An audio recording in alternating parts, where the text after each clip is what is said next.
Hi students, in my previous video Introduction to Shakespeare, I haven't complete the topic fully due to some technical issues, and that was my first YouTube video, so I have some difficulties to complete it. And in this video I am going to complete that topic, Introduction to Shakespeare. I divide the topic into two divisions. The first one is Life of William Shakespeare, and the second one is his dramatic career. Shakespeare is the, let us see the life of William Shakespeare. He is the greatest name in English literature, and his biography is built upon doubts and thrives upon perplexities. The available facts about his life are based chiefly on guesswork and conjecture. While we see about the parentage of Shakespeare, he is the world greatest dramatist, born in the month April 1564 in Stratford-on-Avon in Warwick. His father, John Shakespeare, a farmer's son, was a trader in corn, wheat, leather and agricultural products. His mother, Mary Arden, was the daughter of a prosperous farmer descended from an old family of mixed Anglo-Saxon and Norman blood. It is generally believed that neither the poet's mother nor his father could read or write. When we see about his early experience, Shakespeare had only little education. For a few years, he probably attended the grammar school at Stratford-Avon, where he learnt very little Latin and less Greek. His real teachers were human beings and natural influence around him. His astonishing store of natural knowledge has been praised by all his critics. While we see his early occupations, Shakespeare attained the age of 14. His father's fortune began to decline. He discontinued his studies to support his family. It is not exactly known that what occupation he followed for the next 8 years. From evidence found in his place, it is maintained that he was a country schoolmaster and a lawyer's clerk. When we see the marriage life of Shakespeare, when he was 19 years old, he was contracted his marriage with Anne Hathaway, 8 years senior to him. On the basis of home packages in his dramas, critics have tried to show that the marriage was an unhappy one, but nothing can be considered for certain. And next we pass on to his life in London. Due to some problems in his life, he went to London for his fortune. In 1587 to 1611, this was the period of greatest literary activity of Shakespeare. He came to be known among his followers as the gentle Shakespeare. While we saw his last years and death, it has taken place in the year 1612. He retired from business and settled entirely at Stratford, and his health was deteriorated. He died on 23rd April 1616 and was buried in the Stratford Church. His house at New Palace has been preserved as a national museum, and Stratford-Avon remains the most important place of pilgrimage for all lovers of English literature. So this is his life history, brief life history. Next we pass on to the second part of this topic, Introduction to Shakespeare, his dramatic career. Shakespeare's dramatic career extends over a period of nearly 22 years, from 1590 to 1612. During this period, the dramatist worked hard, producing 2 plays a year. Besides his plays, he has written 2 poems also they are Rape of Lucretius and Venus and Adonis, and a sequence of 154 sonnets. His plays achieved immediate success and he rapidly rose to eminence. His dramatic career was divided into 4 stages by Professor Dowden. He divided his dramatic career into 4 stages. They are in the workshop, that is the first stage, in the world, the second stage, out of the depths, the third stage, out of heights, the fourth stage. He is revealing, each revealing a definite advance over the previous one. First, let us see the earliest stage, in the workshop. It has taken place between the years 1588 to 1594. This is the period of apprenticeship. The plays of this time are immature and reveal superfluity in theme, treatment and characterization. Okay. The works of this period are largely experimental in nature. Commencing on the nature of the works of this period, Professor Dowden observes as follows: the works of this period are all marked by the presence of vivacity, cleverness, delight in beauty, and a quick enjoyment of existence. The works of this period consist of early comedies, tragedies, and historical plays. The most important them are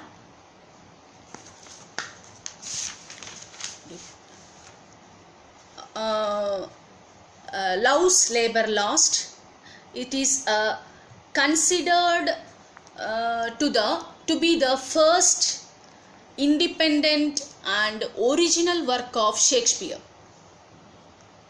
And the second one is The Comedy of Errors. It is a farce, full of boisterous fun and laughter. The third one is Two Gentlemen of Verona. It's a delightful romance. The fourth one is Richard III, his first successful attempt at historical drama, and it reveals the influence of Marlowe. Next work is Romeo and Juliet. It's a lyrical love tragedy, later revised and perfected. And the next work is Midsummer Night's Dream. It's a fantasy making close of his apprenticeship. So this is the earliest age of Shakespeare. And next we pass on to the second stage, in the world. This period taken place between the years of 1595 to 1600.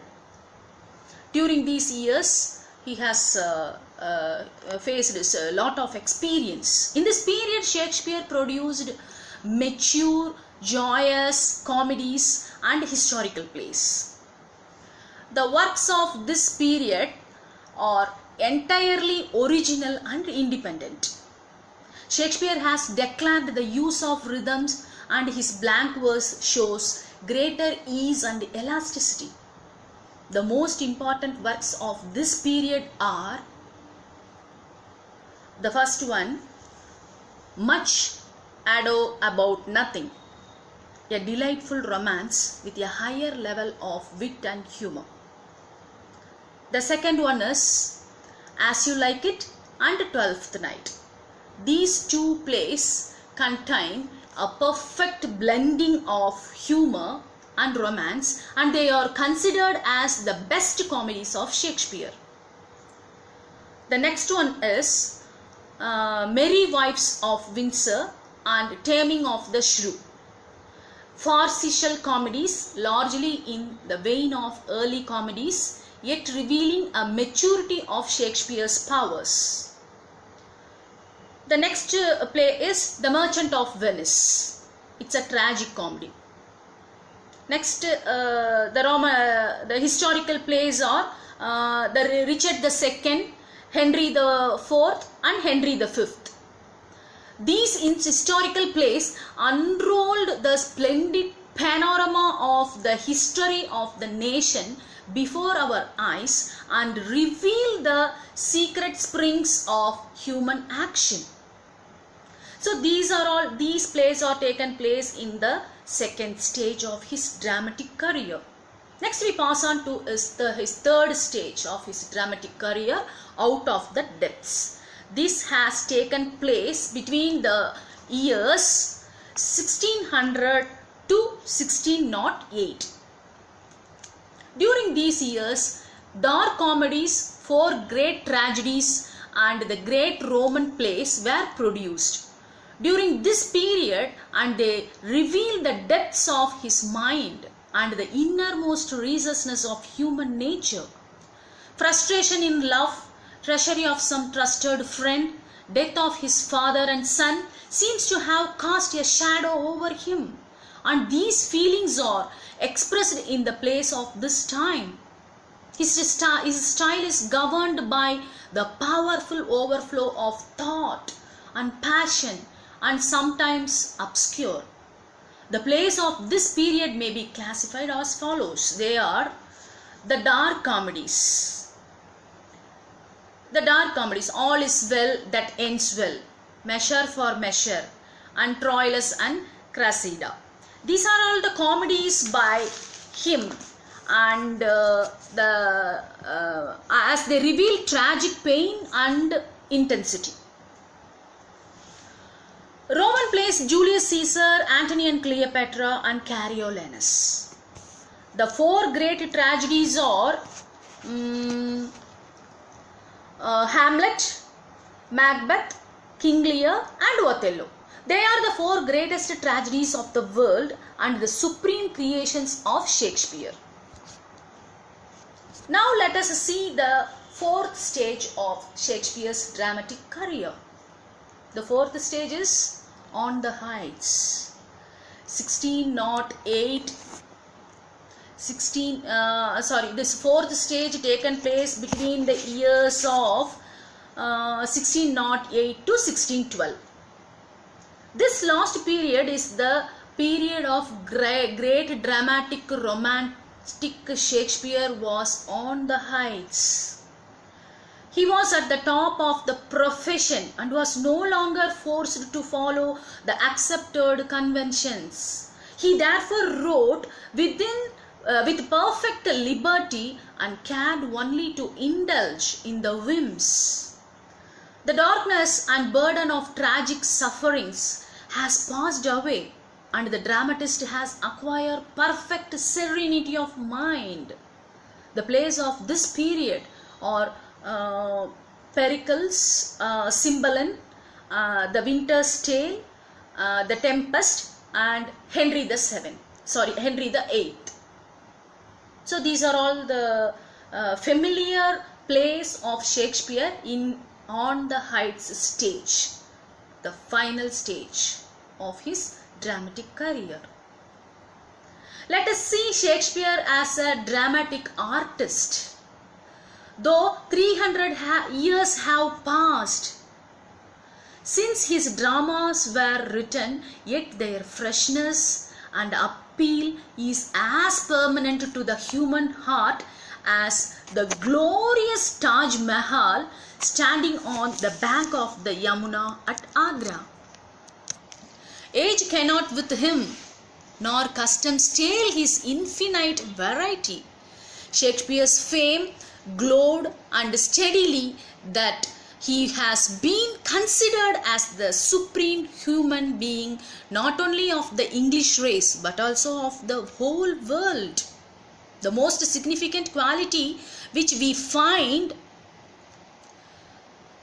his works in is his universality mixed with a deep and profound understanding of human nature.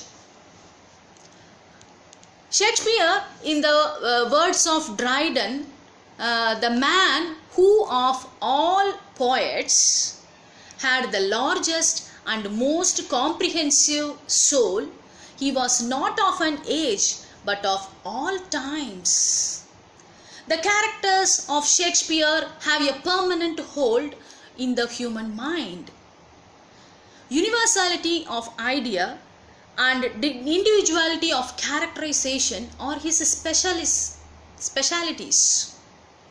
His characters are representations of human beings. So when we read his dramas, we find a comprehensive portrait of human nature. His greatness lies in his ability to touch our heart and induce pity and sympathy, which in makes us as tender, soft and kind towards fellow human beings. His observations about life and its different facets are so immense and meaningful that we do not find such a rich treasure house of wisdom in any of the works of his contemporaries or dramatists of the later period. His imagination is so rich and creative that no writer could surpass it. His language is grand and majestic. It is above in limitation. We feel that Shakespearean way and style of writing are above the reach of modern writers. So that is it. So we conclude this video by seeing Shakespeare as a good dramatist and good dramatic artist. Thank you. Thank you one and all.